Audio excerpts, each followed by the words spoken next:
March 7th, 2025. The Message of the Life and Writings of Luisa Piccarreta by Reverend Pablo Martin. Dear brothers and sisters, on March 4th, 1947, Luisa Piccarreta, the little daughter of the divine will, definitively passed from earth to heaven, having lived 81 years, 10 months, and 9 days, of which over 60 were spent in bed, her habitual state. She died at the end of the night, at the very hour when each day, through obedience, the priest would call her back from her state of death to return to her body. 78 years have now passed. Luisa wrote The Hours of the Passion, The Virgin Mary in the Kingdom of the Divine Will, and above all, the 36 volumes in diary form titled by the Lord, The Kingdom of My Divine Will in the Midst of Creatures, Book of Heaven, the call to the creature to order, to its place, and to the end for which it was created by God. With an exceedingly poor human education, she attended primary school for only 1 or 2 years. She wrote solely out of obedience to the Church, without concealing her feelings, her human reactions, sometimes provoked by what others said. Yet she also wrote the marvelous revelations about the divine will, manifested by the Lord, which he, as he once told her, had first written with his finger of light upon her soul. That is, she does not speak from hearsay or reading, but writes only what she lives. It is her testimony. It is lived life. This is the true issue to examine. What she wrote, she lived. Those who remember and love her, who venerate her primarily through her writings, rightly desire to see her glorified in the Holy Church. In response to their desires and prayers, the Holy Spirit opened her cause or beatification process on November 20th, 1994. Thus, for now, Luisa Piccarreta, the little daughter of the divine will, officially holds the title of Servant of God. I consider it just and necessary to reflect on this paradox in light of divine revelation and Luisa's own words. It seems to me that they want to make me a servant in your house if I sought to acquire merits. No, I do not wish to be a servant, but a daughter. Book of Heaven, January 23rd, 1908. Both titles are perfectly compatible, but understood in two different senses. Daughter, rather than servant, yet a faithful and obedient servant, rather than a stranger and disobedient one. My desire is not so much that Luisa be glorified by the Church, but that the divine will be glorified in the way Jesus manifests it through Luisa's life and writings. That, as she writes in a letter, the Church may receive this heavenly food which will resurrect her in her greatest triumph. To glorify the divine will, which does not mean approving it, but welcoming it with joy, gratitude, and love, will rightly result in glorifying the servant of God, Luisa Piccarreta, recognizing the unique and extraordinary place and mission God willed to give her in his project of love, and acknowledging the fidelity with which she fulfilled it. But to think of glorifying or beatifying Luisa, if anyone has considered this, while setting aside what she lived and leaving her writings quarantined for another 40 years, this God will not permit, just as he would not have allowed a Christ without the gospel to be preached, nor a gospel without evangelizers or witnesses. It is not I who say this, but our Lord himself to Luisa. Do not marvel at how many great and wondrous things I may tell you about this mission, at how many graces I may grant you, for this is not about making a saint or saving generations, but about safeguarding a divine will, that all may return to their origin, the source from which all things came forth, and that the purpose of my will may achieve its fulfillment. Book of Heaven, May 4th, 1925. Therefore, I have told you so often that your mission is great, for it is not only about personal holiness, but about embracing all and everyone, preparing the kingdom of my will for human generations. Book of Heaven, August 22nd, 1926. I want the creature's yes, that like soft wax, it lets itself be molded as I desire. Moreover, know that before calling it wholly to live in my will, I call it from time to time, strip it of everything, make it undergo a kind of trial, for in my will there are no trials, all things are conformed to me. Trials exist outside my will, but who would dare to judge anything that enters my will? For I never judge myself.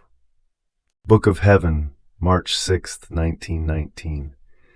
For my part, I will wait for the Church's authority, just as at Christ's empty tomb, John waited for Peter to arrive before entering, yet nothing prevented him from seeing and believing.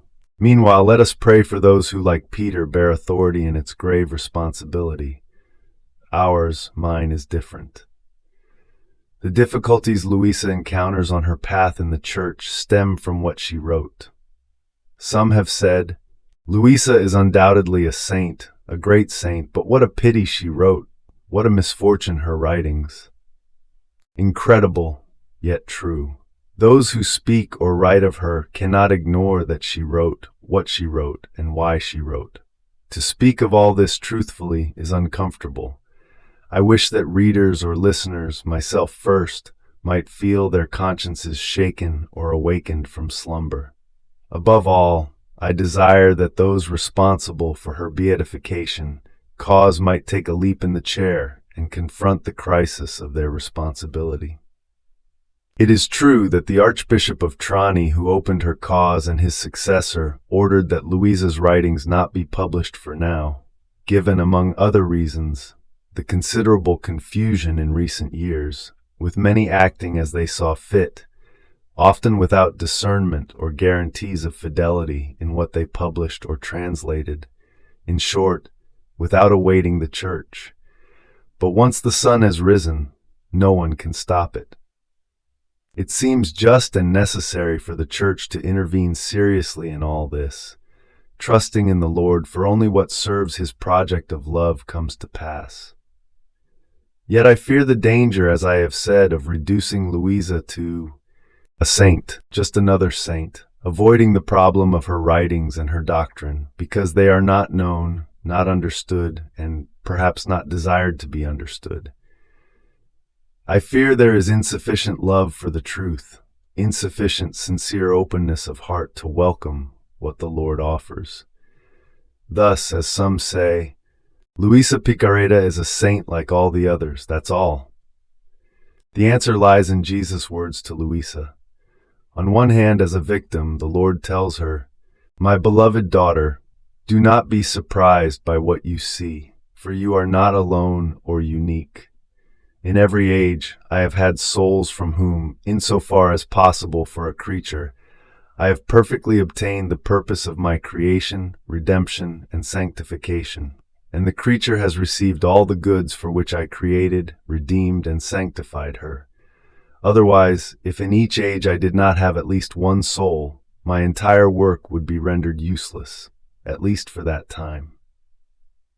This is the order of my providence, justice, and love, that in every age there be at least one soul to whom I may impart all my goods, and from whom I may receive all that the creature owes me. Otherwise, why preserve the world? I would destroy it in an instant. For this very purpose I choose victim souls, so that, just as divine justice found in me all it was to find in all creatures and made me a participant in all the goods, it was to give them, so that my humanity possessed all. So too I find all in the victims and make them participants in all my goods." Book of Heaven, Volume 6, September 4th, 1905. Thus the Lord tells her that in every age he has chosen victim souls, like Luisa, to whom he gives all his goods and sorrows, and from whom he receives the correspondence all owe him. In this aspect of being a victim with Jesus, Luisa is not unique. Yet when Jesus speaks of the novelty of living in his will, not merely doing it, he tells her, "The saints themselves unite with me and celebrate, eagerly awaiting that a sister of theirs may replace their own acts, holy in the human order, though not in the divine. They beg me to swiftly bring the creature into this divine realm. Book of Heaven, Volume 12, February 13th, 1919. Luisa once wondered, is it possible that Jesus allowed so many centuries to pass without revealing these wonders of the divine will, and did not choose among so many saints one to initiate this holy divine holiness? And this despite the apostles and so many other great saints who have astonished the world.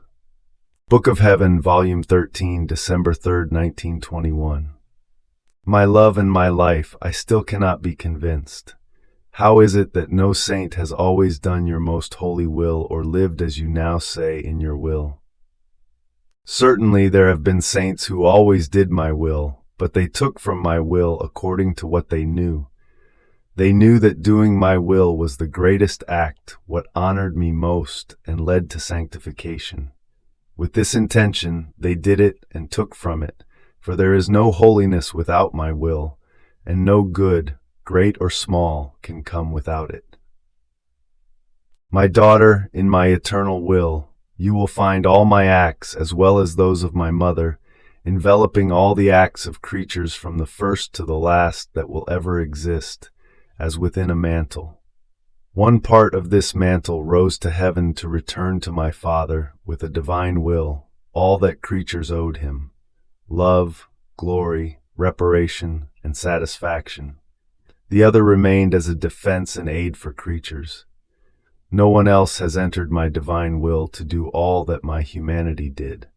My saints have done my will, but have not entered into it to do all that my will does, to gather as in a single glance all acts from the first man to the last, and to become their actors, spectators, and divinizers.